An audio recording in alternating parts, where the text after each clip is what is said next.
Le journal sur Al24 News, mesdames, messieurs, bienvenue pour cette édition. Voici les titres. Les travaux de la 32e session du sommet arabe en Arabie Saoudite ont pris fin sur déclaration de Jeddah. Le Front Polisario célèbre le 50e anniversaire de sa création. La diplomatie sahraoui alerte la communauté internationale sur les pratiques coloniales dans les territoires occupés.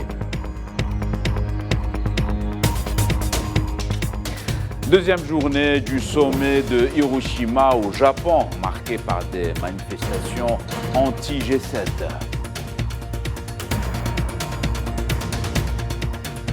La dirigeante taïwanaise Tsai Ing-wen affirme que la guerre n'est pas une option dans le détroit de Taïwan.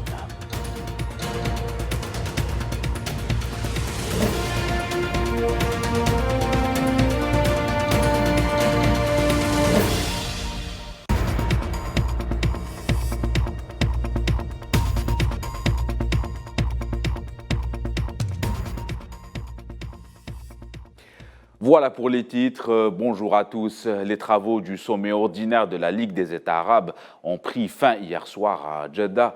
Le Bahreïn a été désigné pour abriter sa 33e édition. Ce sommet pan-arabe se tient chaque année au mois de mars. Les travaux du sommet arabe en sa 32e session ont commencé au niveau des dirigeants dans la ville de Jeddah avec la passation de la présidence de la session en cours par le Premier ministre algérien Ayman Ben Abdelrahman à l'Arabie Saoudite.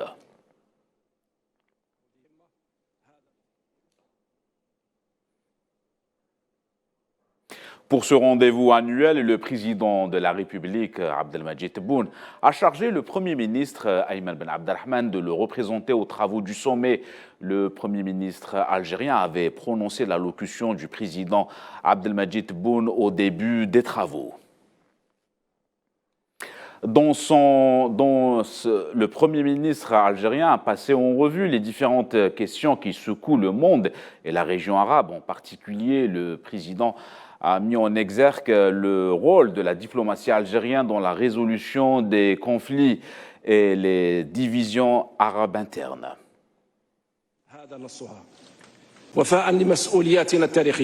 Par fidélité à notre responsabilité historique à l'égard du peuple palestinien frère dont la cause est ancrée dans le cœur du peuple algérien, l'Algérie a déployé des efforts diplomatiques au service de cette cause. Nous avons poursuivi les efforts au niveau des Nations Unies pour avoir le soutien nécessaire afin d'élargir le processus de reconnaissance internationale de l'État de la Palestine et son adhésion complète à l'ONU. Ceci en coordination avec nos frères arabes.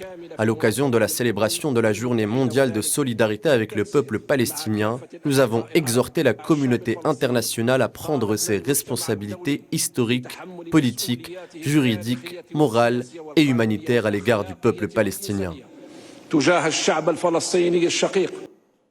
Justement, la question palestinienne a été abordée. Le président a dénoncé l'impunité et le silence de la communauté internationale concernant les violences faites aux Palestiniens, affirmant son soutien indéfectible à la cause palestinienne.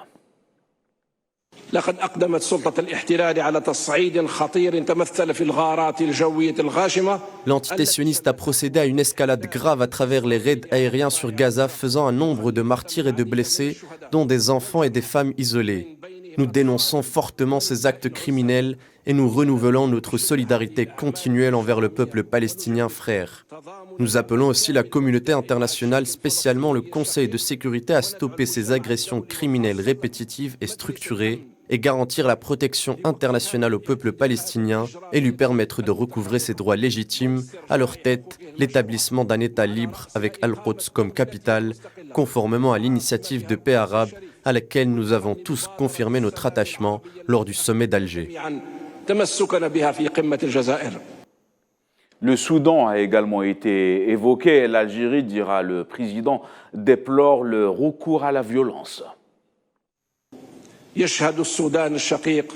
Le Soudan frère assiste à une explosion de violence entre les enfants d'un même peuple. Nous avons accueilli l'accord cadre pour tourner la page de la période de transition suite à la détérioration rapide de la situation sécuritaire sous fond d'affrontements armés entre frères. L'Algérie a envoyé des lettres au secrétaire général des Nations Unies, au président actuel de l'Union africaine et au président des îles Comores, ainsi qu'au secrétaire exécutif du Comité pour le développement de l'IGAD, dans le but d'agir rapidement pour cesser l'effusion de sang et revenir sur le processus de paix pour la résolution du conflit au Soudan, loin de toute ingérence dans les affaires internes soudanaises. Actualité continentale, le Front Polisario célèbre aujourd'hui le 50e anniversaire de sa création. Les Sahraouis ont prévu des grandes festivités pour marquer cette journée. Des défilés militaires et des conférences seront données. Cet événement a vu l'influence de plusieurs médias et personnalités politiques. Les détails avec Souhila Kilal. Le Front Polisario souffle sa 50e bougie. Cette date hautement symbolique pour le peuple sahraoui marque le déclenchement de la lutte armée sahraoui contre le colonisateur espagnol et l'occupation marocaine. À cette occasion, des festivités sont organisées pour fêter cette date anniversaire, empreinte de valeurs de lutte et de combats acharnés. Un défilé militaire est organisé ce samedi au niveau des camps réfugiés sahraouis, sous la supervision du président de la République arabe sahraoui démocratique et secrétaire général du Front Polisario, Brahim Ghali. Ce défilé militaire permet de mettre en valeur les capacités militaires tactiques et logistiques de l'armée sahraoui. De nombreuses délégations et personnalités étrangères y prennent part, aux côtés des amis de la cause sahraoui et des défenseurs des droits de l'homme. Le public est bien évidemment au rendez-vous. Des enfants, des femmes, des jeunes et moins jeunes sont venus assister à ce défilé symbolique à plusieurs égards pour témoigner leur fierté d'appartenance et leur soutien à leur armée. Plus de 100 organes médiatiques de différents pays étrangers sont présents sur place pour couvrir cet événement. Un programme aussi riche que varié a été concocté par les autorités sahraouies pour marquer les festivités. Outre les défilés militaires et civils, de nombreuses conférences thématiques et tables rondes en rapport avec l'événement sont programmées durant les 2 journées du 20 et 21 mai. Et en marge de cet événement, le ministre des Affaires étrangères sahraoui, Mohamed Sidati, a animé une conférence de presse dans laquelle il est revenu sur plusieurs questions concernant le dossier sahraoui, y compris l'accord commercial entre l'Union européenne et Rabat. Là où le bât blesse a été le fait que l'Union européenne et plus précisément le Conseil des États et la Commission sont passés outre la loi et le droit international et ont conclu en catimini des accords avec le Royaume du Maroc, incluant la bataille juridique que mène le peuple sahraoui ne fait que commencer.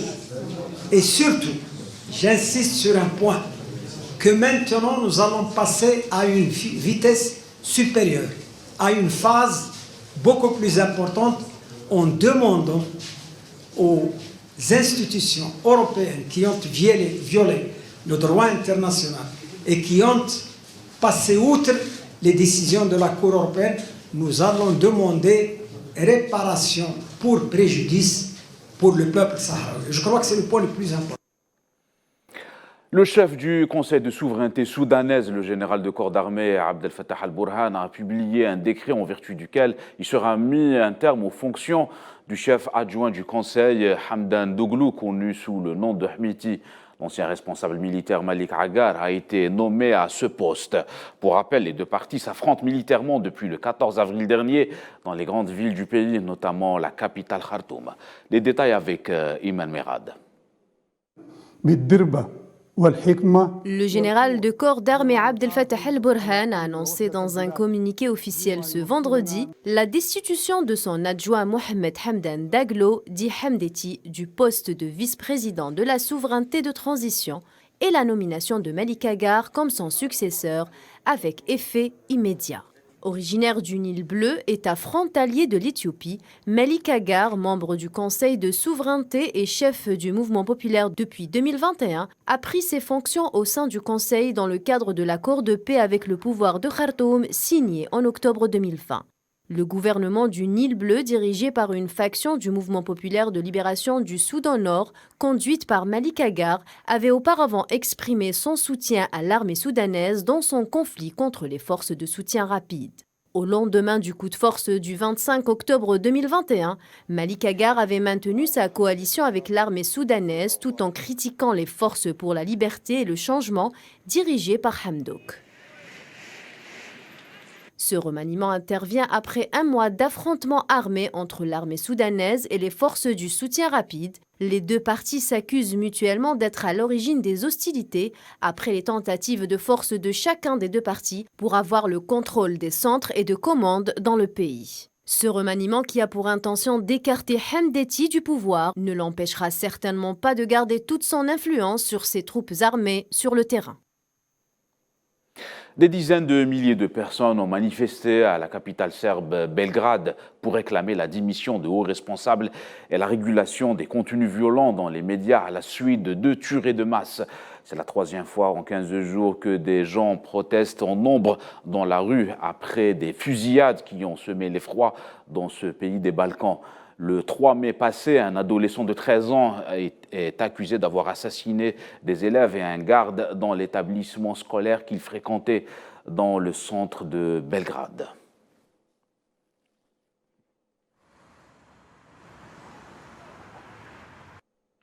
Le ministre des Affaires étrangères ukrainien Dmytro Kuleba est revenu sur la médiation internationale concernant la crise ukrainienne.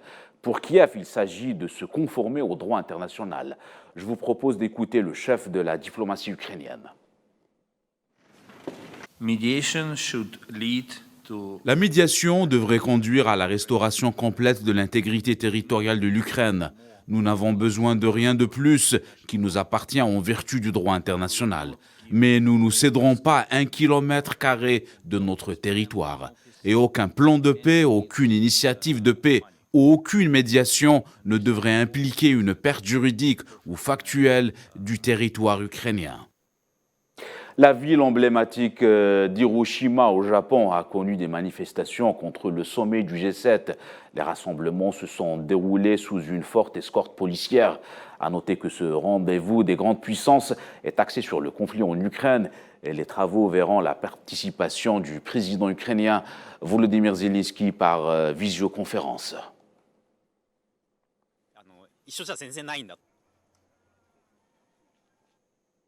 En marge de ce sommet, le président américain Joe Biden et le premier ministre australien ont signé un accord bilatéral sur le climat.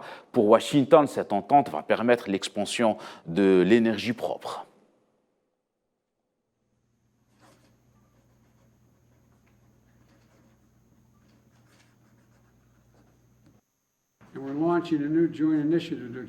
Ce pacte et cette déclaration d'intention témoignent de notre étroite coopération bilatérale. Et je dis bien étroite, nous allons faire du climat et de l'énergie propre le 3e pilier de l'alliance entre l'Australie et les États-Unis. Cet accord va permettre l'expansion et la diversification des chaînes d'approvisionnement en énergie propre, notamment en ce qui concerne les matériaux essentiels. Je tiens à vous remercier pour votre leadership, Monsieur le Premier ministre. Nous allons signer cet accord. Nous vous le disons en titre, la responsable taïwanaise Tsai Ing-wen plaide pour un dénouement pacifique concernant la question du détroit de Taïwan, en évitant une modification unilatérale du statu quo.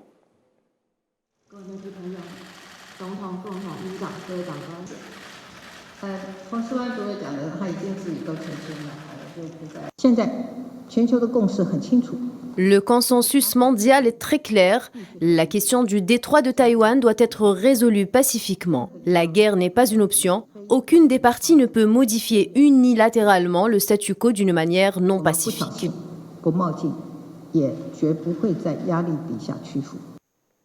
Voilà, c'est la fin de cette édition. L'actualité continue sur AL24 News. Excellent après-midi à tous.